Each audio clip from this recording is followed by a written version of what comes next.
سیدنا علی رضی اللہ عنہ نے کیا کہا؟ روضۃ الصفا تشیع کی کتاب ہے نا، میں اس کی عبارت پڑھ دیتا ہوں. سیدنا علی رضی اللہ نے ہماری روایات کے مطابق تو جو کچھ بھی کہا ہو یہ ہے عبارت، آپ خود سوچیں.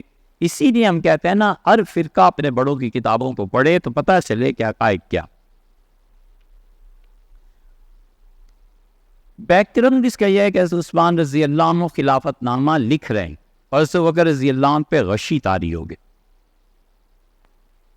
جب ہوش میں آئے تو حضرت عثمان رضی اللہ عنہ جانتے تھے نا کہ انہوں نے عمر کا فیصلہ کیا ہے، تو انہوں نے اس بے ہوشی میں حضرت عمر رضی اللہ عنہ کا نام اپنے پاس سے لکھ دیا تاکہ کوئی بھی تحریر دیکھے تو بجائے اس کے کوئی فتنہ بنے. میں بتا سکوں کہ حضرت نے یہ تحریر کروایا.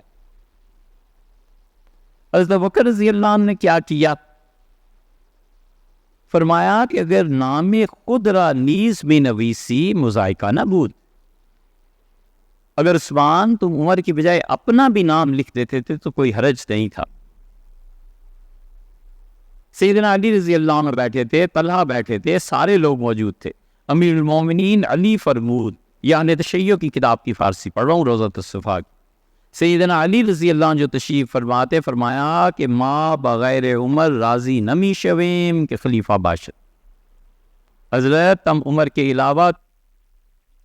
اب مفتی صاحب کا یہ کلپ جو ہے وہ جواب کے قابل تو نہیں ہے، اور نہایت مجھے تعجب ہوا جب میں نے مفتی صاحب کا یہ کلپ سنا. وہ کتاب جو آپ کو دکھا رہے ہیں اور جس کتاب سے پڑھ رہے ہیں وہ خیر وہ اصل وہی کتاب ہے، اس میں بھی شک و تردید ہے، لیکن یہ چیز تو مفتی صاحب یقینی ہے کہ یہ روضۃ الصفا شیعوں کی کتاب نہیں ہے. مفتی صاحب تعجب ہے کہ آپ اس کو شیعوں کے کھاتے میں ڈال رہے ہیں. خاندہ میر کی جو یہ کتاب ہے وہ اہل سنت ہے، آپ اس کو مصدر کے طور پر پیش کر رہے ہیں اور استدلال کر رہے ہیں کہ جناب مولا کائنات ابو بکر عمر کی خلافت کے اوپر راضی تھے. یعنی تعجب ہوتا ہے کہ ایک اپنی ہی کتاب کو آپ کم سے کم اتنی تحقیق آپ کر لیتے کہ یہ جو کتاب ہے وہ تشیع کی نہیں ہے. اگر آپ چاہیں تو ہمارے قبلہ جوادی صاحب جو آپ کے دوست ہیں ان کے پاس جائیں، ان کے پاس طبع ممبئی اس کتاب کا موجود ہے، 7 جلدوں پہ یہ کتاب موجود ہے، ان کے پاس موجود ہے، ان کے پاس جائیں، وہ آپ کو وہ کتاب تقسیم کریں گے. اس میں سے آپ جو پڑھنا دیکھنا چاہیں اس میں آپ دیکھ سکتے ہیں. یہ کتاب شیعوں کی نہیں ہے. اور دوسری بات یہ ہے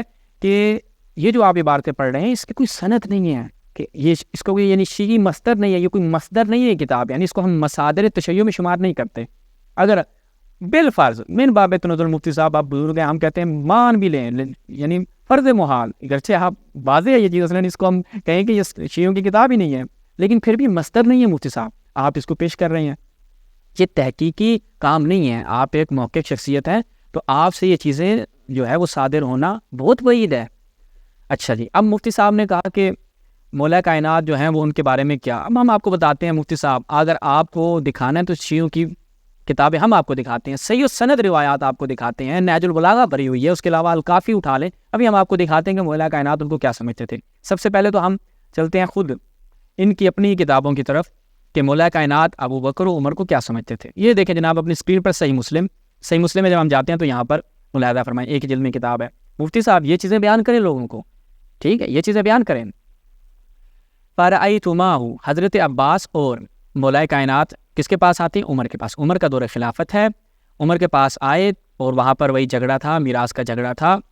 تو عمر جناب مولا کائنات کو جناب عباس کو کیا کہتے ہیں؟ فرأیت معہ کاذبا، یعنی تم دونوں ابو بکر کو کاذب سمجھتے، عاصم گنہگار، غادر خائن، دھوکے باز سمجھتے ہو، خائن سمجھتے ہو. انہوں نے رد نہیں کیا، نہیں ہم یہ بعض لوگ آتے ہیں وہ کہتے ہیں جی وہ تو عمر نے کہا. بھائی عمر کہہ رہا ہے، بالآخر کس بنا پر کہہ رہا ہے؟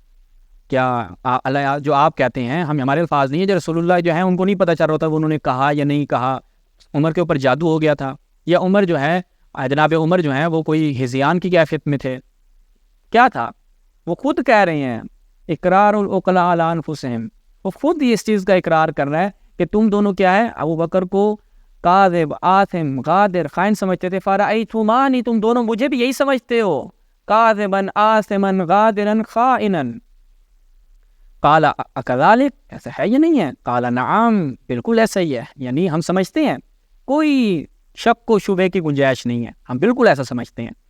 یہ مفتی سعید صاحب قبلہ یہ بیان کریں لوگوں کو کہ مولا کائنات ابو بکر عمر کے بارے میں یہ سمجھتے تھے. اور خود جب بخاری کو اس چیز کا پتہ چل جاتا ہے، آپ دیکھیں بخاری نے الفاظ کو کیسے اڑن چھو کیا، اصل اس نے نقل ہی نہیں کیا.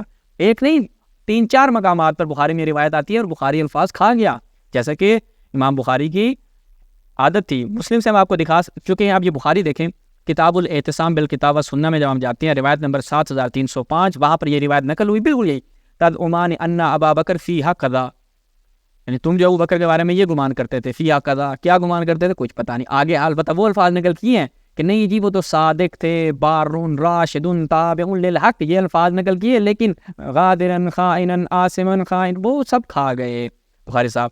پھر ہم نے کہا کہیں اگلی ایک جگہ پہ بیان کر دیں گے، بخاری صاحب کی عادت ہے ایک جگہ پر کیا ہے ایک ٹکڑا بیان کرتے ہیں، دوسری جگہ پہ آ کے اس کو مکمل بیان کرتے ہیں، جیسے حدیث منزلت کے بارے میں انہوں نے کیا ہے، یہ بخاری کی ایک روش ہے۔ لیکن کتاب النفقات میں جب آتے ہیں تو دیکھیں پھر وہی بات، تزعمان ان ابا بکر قضا و قضا، تم ابو بکر کو قضا و قضا سمجھتے تھے، جناب بخاری قضا و قضا، آپ کی کتاب قضا اور قضا، یہ روایت قضا و قضا، ٹھیک ہے، کیا کریں اس قضا و قضا کا، یہ آپ نے پوری کتاب کے اندر قضا و قضا لکھا، کیا فائدہ اس کا، کھا گئے آپ ماشاءاللہ سے۔ لیکن آگے والے الفاظ نقل کرتے ہیں جو کہتے ہیں نہیں صادق سچے تھے، نیک تھے، راشد تھے، تابع للحق۔ اچھا جی، ہم نے کہا پھر کہیں اگلی روایت میں جا کے لکھیں گے، وہ کہتے ہیں نہیں میں یہاں پہ بھی نہیں لکھوں گا، میرا تو کام ہے کھا جانا اور اڑا دینا۔ دیکھیں جی پھر اسی روایت کو نقل کرتے ہیں اور یہاں پر بھی بالکل وہی الفاظ اصلاً ہے ہی نہیں، یہ بھی آپ ملاحظہ فرمائیں، یہاں پر بھی نہیں ہے، بخاری صاحب کھا گئے۔ بخاری صاحب کو پتہ تھا، یہ میں نے عوام کو نہیں بتانا کہ مولا کائنات ابو بکر عمر کو یہ سمجھتے تھے، جناب عباس بن عبد المطلب ان دونوں کو یہ سمجھتے، جھوٹا سمجھتے تھے، خائن سمجھتے تھے۔ عوام کو پتہ چل گیا تو عوام تو سوچے گی کہ بھائی جب مولا کائنات اہل بیت کا جو افضل فرد ہے وہ ان دونوں کو یہ سمجھتا ہے تو پھر ہمیں تو وہی سمجھنا چاہیے، اور جو علی کی اقتداء کرے گا دین میں وہ کامیاب ہو جائے گا۔ خود فخر الدین رازی نے یہ اعتراف کیا ہے، اور اہل بیت سے تمسک کا حکم کس نے دیا ہے؟ رسول اللہ نے دیا ہے، حدیث ثقلین بیان کیا ہے، تو اہل بیت یہ سمجھتے تھے۔ اچھا جی، یہ آپ کی اہل سنت کی روایات ہیں۔ اس کے بعد ایک اور روایت آپ کی خدمت میں جو بارہا ہم بیان کر چکے ہیں، دوبارہ بیان کر دیتے ہیں، جو آپ بیان کر رہے تھے کہ مولا کائنات بڑا جی ان کو کہتے ہیں کہ بس ٹھیک ہے آپ نے عمر کو بنا دیا ہم مان لیں گے، لیکن آپ اپنی بخاری کو اس کو پیش کریں، لوگوں کے سامنے رکھیں، ہمیں نہیں آج تک کوئی مفتی ملا جو یہ روایتیں پڑھ رہا ہو۔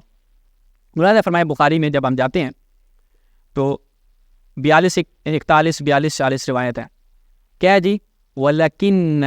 وَلَكِنَّكَ اسْتَبْدَدْتَ عَلَيْنَا بِالْأَمْرِ وَكُنَّا نَرَىٰ لِقَرَابَتِنَا مِن رَسُولِ اللَّهِ نَصِيبًا، تم جو ہو، ابو بکر کو مولا کائنات کیا کہہ رہے ہیں؟ اے ابو بکر تم جو ہے وہ زبردستی ہمارے اوپر نافذ ہو، زبردستی، رسول نے تمہیں بنایا نہیں ہے، ہماری اس کے اوپر رضایت نہیں ہے، اہل بیت اس پہ راضی نہیں ہے، زبردستی ہمارے اوپر تم نافذ ہو گئے ہو، ٹھیک ہے، اور ہم وَكُلْنَا نَرَىٰ یعنی ہم حق سمجھتے ہیں، اس کو اپنا حق سمجھتے ہیں، رسول اللہ کی قربت کی وجہ سے یہ ہمارا حق تھا خلافت، آپ کہہ رہے ہیں کہ نہیں وہ ابو بکر و عمر ان دونوں کو جناب ان کے اوپر راضی تھے، یہ آپ کی روایتیں۔ پھر آپ ہماری کتابوں سے اگر دیکھنا چاہتے ہیں تو ہم آپ کو اپنی کتابوں سے بھی دکھاتے ہیں، ملاحظہ فرمائیں جناب، یہ ہم آپ کو دکھاتے ہیں نہج البلاغہ سے۔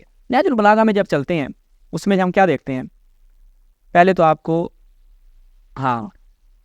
خطبہ نمبر 73 اس میں جب ہم جاتے ہیں تو مولا کائنات واضح الفاظ میں بیان فرما رہے ہیں، یہ جب عثمان کے یعنی عمر کی وفات ہو گئی اس کے بعد کا معاملہ جو تھا اس کے بارے میں کہتے ہیں لقد علمتم انی احق بها من غیری، لوگ یہ جانتے ہو کہ یہ جو خلافت ہے یہ میرا حق ہے، مولا کائنات اس کو اپنا حق سمجھتے تھے۔ اچھا جی، یہ غصب کیا گیا ہے کس میں؟ نہج البلاغہ میں۔ اس کے بعد یہ ملاحظہ فرمائے پھر نہج البلاغہ میں وَلَهُمْ خَصَائِصُ حَقِّ الْوِلَایَہ، یعنی یہ جو ولایت کی خصوصیات ہیں اس کا حق کس کے لیے؟ لہم اہل بیت کے لیے، یعنی یہ ولایت کی جتنی خصوصیات ہیں اس کے حقدار کون ہیں؟ اہل بیت ہیں۔ وَفِيهِمُ الْوَصِيَّةُ وَالْوِرَاثَةُ، رسول اللہ نے جن کے بارے میں وصیت کی وہ اہل بیت ہیں، وراثت جن کو ملنی چاہیے وہ ان کی اہل بیت ہیں۔ الآن رجع الحق الى اہلہ، حق جو ہے وہ اپنے اہل کی طرف پلٹ آیا ہے اور اپنے اصل مقام پر حق آ گیا۔ یہ ہے مولا کائنات کا عقیدہ، اگر آپ نے بیان کرنا ہے تو نہج البلاغہ سے یہ بیان کریں مفتی صاحب۔ اس کے بعد ہم آپ کو مزید یہ خطبہ شکشکیہ آپ کیوں نہیں بیان کرتے؟ یہ خطبہ شکشکیہ یہ مومنین ملاحظہ فرمائے اپنی اسکرین پر، خطبہ شکشکیہ جس کی سند بھی صحیح ہم آپ کے سامنے بیان کرتے ہیں، کیا ہے جی کہ اما واللہ لقد تقمصها فلان، میں صرف ترجمہ کیے دیتا ہوں کہ فلان یعنی ابو بکر نے جو ہے وہ خلافت کی اس پیراہن کو، اس لباس کو پہن لیا ہے، جبکہ وہ جانتا ہے، حالانکہ میرے بارے میں اچھی طرح جانتا ہے کہ میرا خلافت میں وہی مقام ہے جو چکی کے اندر اس کی کیلی کا ہوتا ہے۔ ٹھیک ہے جی، آگے چلیں۔ اس کے بعد پھر مولا آگے کیا بیان کرتے ہیں، بڑے تعجب ہے کہ وہ زندگی میں تو خلافت سے سبکدوش ہونا چاہتا تھا، لیکن اپنے مرنے کے بعد اس نے کیا کیا، دوسرے کے لیے استوار کر دیا. لشد ما تشتر ادرعیہا فسیرہا فی حوضۃ خشنہ، یعنی اس نے کیا کیا، ان دونوں نے جو خلافت کے تھن تھے ان کو آپس میں، خلافت کے تھنوں کو آپس میں بانٹ لیا. اس نے خلافت کو ایک سخت فسیرہ فی حوضۃ خشنہ، اس نے خلافت کو ایک سخت اور درست محل میں رکھ دیا، درست مقام پہ رکھ دیا، یعنی ایک سخت مقام پہ رکھ دیا. اور اس کے بعد جناب عمر کے متعلق جو بھی مولا کائنات نے فرمایا، یہ آپ نہج البلاغہ خطبہ شکشکیہ تیسرا خطبہ ہے غالباً، اس کو جا کے آپ خود مطالعہ کریں. یہ مفتی صاحب آپ کیوں نہیں بیان کرتے؟ اب اگر کہیں کہ شیعوں کے ہاں خطبہ شکشکیہ کی سند کیا ہے، تو ہم آپ کو ایک ایسی شخصیت کہ جو خود بھی نہایت علمی رجال کے اندر ان کا منہج نہایت سخت ہے، الاحادیث المعتبرہ، کس کی آصف موصلی صاحب کی، جب ہم اس میں جاتے ہیں تو یہاں پر آپ ملاحظہ فرمائیں اس خطبہ شکشکیہ کی سند کے متعلق کیا کہتے ہیں کہ میں کہتا ہوں کہ سند الخطبہ ضعیف بجہالت اکرمہ مولا ابن عباس او ضعفہ، لیکن لہا اسانید متعددہ یصح الاعتماد علی تمام جملاتها المتفق علیہا فی الاسانید. وہ کہتے ہیں اس کی دیگر اسناد بھی ہیں اور اس پر اعتماد کیا جا سکتا ہے.